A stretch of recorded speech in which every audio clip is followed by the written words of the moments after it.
Ang mabuting balita ng Panginoon, ayon sa ikalawang sulat sa mga taga-Korinto.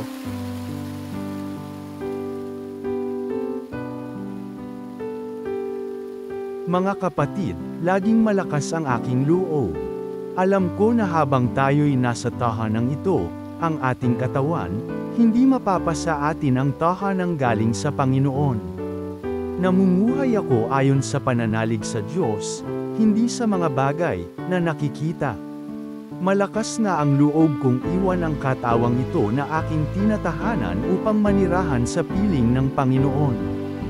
Kaya naman, ang pinakananais ko ay maging kalugod-lugod sa Kanya, sa tahanang ito o doon man sa langit. Sapagkat bawat isa ay haharap sa hukuman ni Kristo upang tumanggap ng kaukulang ganti sa Kanyang ginawa, mabuti man o masama, nang siya'y nabubuhay pa sa daigdig na ito. Ang mabuting balita ng Panginoon.